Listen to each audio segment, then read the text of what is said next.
Hi friends, ఈరోజు voting ఎట్లుంది? ఓటింగ్లోకి వచ్చేటప్పటికి నామినేషన్లోకి వచ్చేటప్పటికి భరణి గారి ఫ్యామిలీ మొత్తం ఉంది. మరి కొడుకు, కూతురు, చెల్లెలు, మరి భరణి గారు నలుగురు ఉన్నారు. నలుగురు కూడా టాప్లోనే ఉన్నారు. ఒక రాము కింద తప్పితే నలుగురు కూడా మంచి ఓటింగ్తోనే ఉన్నారు, కానీ కొద్ది గొప్ప ఒక తేడాతో ఉన్నారు. మరి భరణి గారి ఓటింగే మరి తక్కువ అయిపోయింది. తన కూతురు ఓటింగ్ అయితే దూసుకుపోతుంది, మామూలుగా లేదు. 35% తోటి తనుజే ఉంటే మిగిలిన 75%, ఒక 65% మిగిలిన వాళ్ళు ఉన్నారు, 5గురు. మరి తనుజ అంత టాప్లో ఉందంటే కొంత నిన్న కళ్యాణ్ని దూరంగా పెట్టడం, ప్లస్ భరణి గారు కూడా భరణి సార్ అని పిలవటం, అది తప్పిస్తే ఫ్యాన్ ఫాలోయింగ్ బాగుంది. ఎందుకంటే మన మాధురి కూడా అంటాం చూడండి, తనుజకి ఏం డౌట్ లేదు.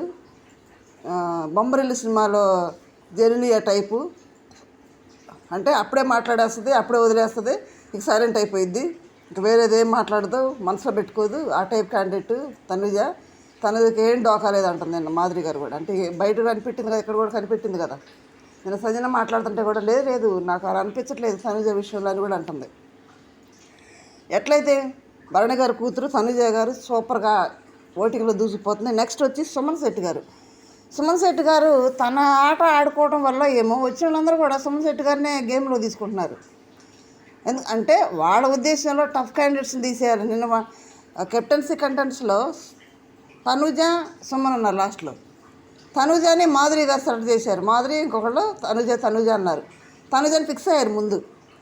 తర్వాత ఆలోచించుకొని గౌరవ్, నెక్స్ట్ సాయి శ్రీనివాస్, తర్వాత ఆయేషా, ముగ్గురు కలిసి అట్లా కాదు అని ఆలోచించుకొని టఫ్గా పెడితే అట్లా వాళ్ళందరూ తనుజకే సపోర్ట్ వస్తారు. అంటే ఏదైనా ఓటింగ్ లెక్కలో ఉన్న కెప్టెన్ అవ్వాలంటే వాళ్ళందరూ తనుజకు సపోర్ట్ చేస్తారు, సుమన్ గారికి సపోర్ట్ తక్కువ. అట్లా వద్దు, సుమన్ గారిని తీసుకుందామని అప్పుడు మళ్ళీ ఆలోచించి సుమన్ గారి పేరు చెప్పారు. అక్కడ చూడండి, వాళ్ళు తెలివితేటలు. వీళ్ళు లోపల ఉండేవాళ్ళకి తెలియలేదు, వాడు బుర్ర పెట్టి ఆడారు.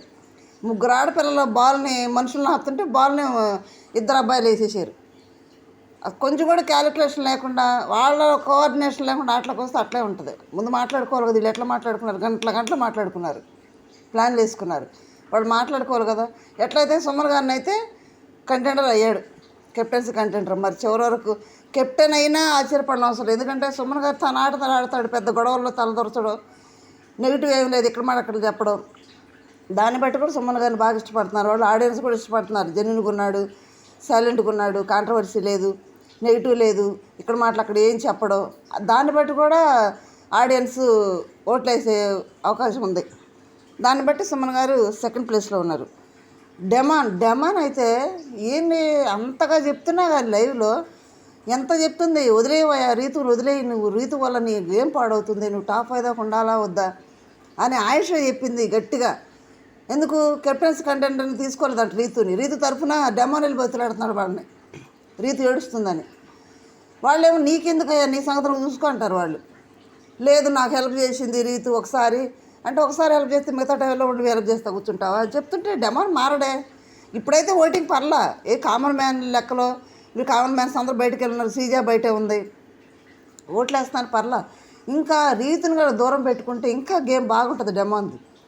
ఎందుకంటే ఏదన్నా మాట వస్తే నేను చెప్తున్నాడు, ఫ్రెండ్స్ చెప్పకుండా సినిమాకి వెళ్తేనే ఏడ్చేవాడంట, అంత సెన్సిటివ్గా ఉంటాడంట. అట్లాంటిది ఇప్పుడు రీతుకి ఇవ్వలేదని ఏడుస్తున్నాడు, కన్నీళ్ళు పెట్టుకున్నాడు అక్కడ. వాళ్ళు చెప్పుకున్న తర్వాత రమ్య, ఆయేషా ఏడుస్తున్నాడని. అంత సెన్సిటివ్ అయితే ఎట్లా డెమాన్? రీతుని వదలమంటే వదలంటున్నాడు అక్కడ, ఓపెన్గా చెప్తున్నాడు. తర్వాత ఆయేషాకి డ్యాన్స్ నేర్పినందుకు అలి కూర్చుంటే మరి బతులాడుకుంటున్నాడు రీతుని. ఎట్లయితే టాప్ 5 దాకా కష్టం అనిపిస్తుంది డెమాన్. తన ఆట తనే పాడేసుకున్నాడు, మంచి ఆడతాడు, చాలా బాగా ఆడతాడు, చాలా తెలివిగలవాడు. మరి ఈ రీతు గొడవ వల్లే తన గేమ్ పాడవుతుందేమో అనిపిస్తుంది, టాప్ 5 దాకా ఉంటాడో అనిపిస్తుంది. వాళ్ళ దృష్టిలో ఏంటి, టాప్ 5 రీతు, కళ్యాణ్, డెమాన్ వెళ్ళని ఆలోచన చేస్తున్నారు, తనుజను కూడా బయటికి గంటని ఆలోచన చేస్తున్నారు. తనుజ ఉన్నప్పుడు కానీ వాళ్ళు ఉన్నప్పుడు మనం ఏం మాట్లాడుకోవద్దని వాళ్ళు అనుకుంటున్నారు. చూడండి, డెమాన్ ఆట బాగుందని వాళ్ళకు కూడా తెలుసు. డెమాన్ వస్తే వాళ్ళు గెలవరనే సంగతి కూడా తెలిసి నేను డెమాన్ సెలెక్ట్ చేయలేదు వాళ్ళు.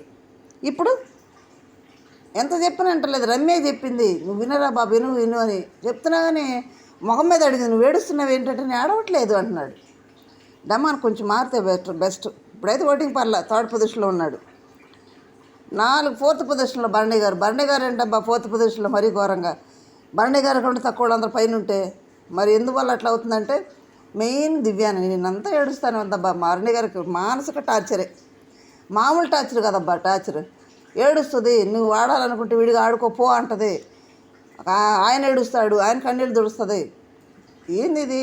అదేనంటే నేను వెళ్ళిపోతే నువ్వేమైపోతావు అని నీ గురించి నా బెంగ అంటది. ఇదేంది? ఒకళ్ళొకడు అక్కడికి వచ్చినాక తెలుసు, అది కూడా 3 వారాల తర్వాత తెలుసు. అది కూడా అంతకుముందేం పరిచయాలు లేవు కదా అంత బాండింగ్ ఏర్పడటానికి. 5 వారాల చుండ తనుజే భరణేశ్వరాన్ని పక్క వెళ్ళిపోతుంది ఒకసారి పిలిచి. మరి దివ్య వాళ్ళ భరణి గారు ఆడ దెబ్బతిందని వాళ్ళు చెప్పడం కరెక్టే. దివ్య వెళ్తేనే భరణి గారు సెట్ అవుతాడేమో, ఏమో సెట్ అవుతాడో లేదు, దివ్య వెళ్ళిపోయిన దిగులతో కూర్చుంటాడో తెలియదు.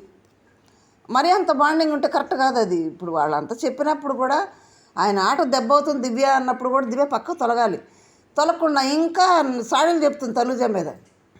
ఇమాన్ వెళ్ళి ఆయుష వెళ్ళి ఇమాన్ చెప్తే వీళ్ళిద్దరు వెళ్ళి దివ్య చెప్తున్నారు తనుజ మీద. దివ్య వెళ్ళి భరణి గారు చెప్తుంది. ఏంది ఇది? చిన్న చిన్న ఆటలాగా ఉన్నాయి అన్నీ కూడా. ఇంకా భరణి గారు ఈ విధంగా ఉంటే ఈ ఓటింగ్ కూడా ఉండదేమో ముందు. మరి వాళ్ళంతా ఓపెన్గా నాకు సార్ చెప్పారు, అక్కడికి వచ్చిన వాళ్ళు చెప్పారు, మార్చుకోకపోతే ఎవరేం చేయలేరు, ఆడియన్స్ కూడా ఎవరేం చేయలేరు. కొద్దిగా మారుతాడేమో, నీ మాత్రం ఓటింగ్ అని పడుతుందేమో. 4th ప్లేస్లో భరణి గారు ఉన్నారు. 5th ప్లేస్ వచ్చేటప్పటికి దివ్యకి రాముకి పెద్ద తేడా ఏమి లేదు. దివ్య అని వెళ్ళిపోవచ్చు, రాము అని వెళ్ళిపోవచ్చు.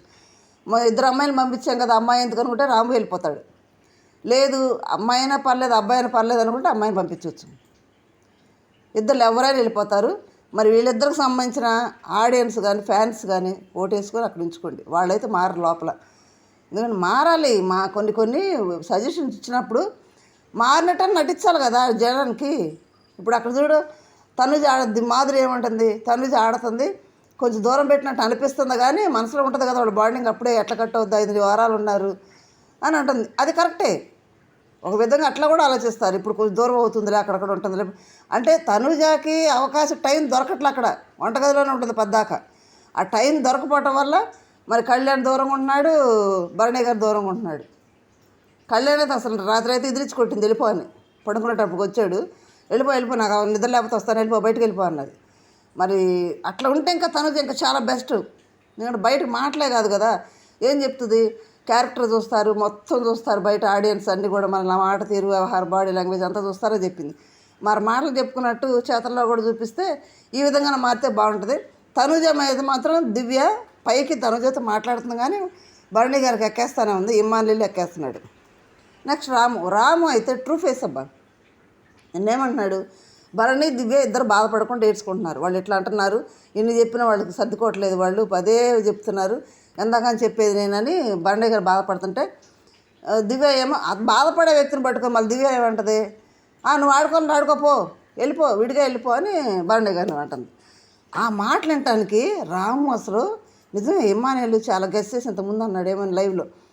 రాము మన మాట్లాడేటప్పుడు ఏం ఎరగనట్టుగా, డ్యాన్స్ చేస్తున్నట్టుగా, ఆట ఆడుతున్నట్టుగా వచ్చిపోతుంటాడు, అది యాక్టింగ్ కాదు, మనం అనుకున్న ఇంటానికి వస్తున్నాడు రాము అని అన్నాడు ఇమ్మానుయేల్. వీళ్ళందరూ తనుజేవాళ్ళు అది కరెక్టే. ఎన్నిసార్లు తిరిగాడు అనుకున్నా అక్కడ, అటు ఇటు తిరుగుతున్నాడు. తర్వాత వీళ్ళు వెళ్ళిపోయిన తర్వాత వీళ్ళు రాగానే ఆయుష రాము రాగానే వాళ్ళు వెళ్ళిపోయారు. అంటే ఏంది మనం రాగానే వెళ్ళిపోయారు, ఇప్పుడు దాకా ఏదో మాట్లాడుకుంటా అంటున్నాడు రాము. ఆయుష అంటుంది ఏంటి గొడవ అంటే, ఏదేదో మాట్లాడుతున్నారు, సంథింగ్ ఏదో రాంగ్, బాండింగ్ విషయమే. భరణి అంతగా కొడుకని ఇష్టపడుతున్నాడు, భరణిగా నాన్నగారని కాళ్ళకు దండం పెట్టాడు. మరి కొడుకని ఇష్టపడే కదా రీతిని కూడా పక్కబెట్టి రాముకి సపోర్ట్ చేసాడు కెప్టెన్సీలో. అలాంటి భరణి గారి మీద అక్కడ ఆయుష సాడీలు చెప్తున్నాడు. ఎంత టూ ఫేస్ కదా రాము.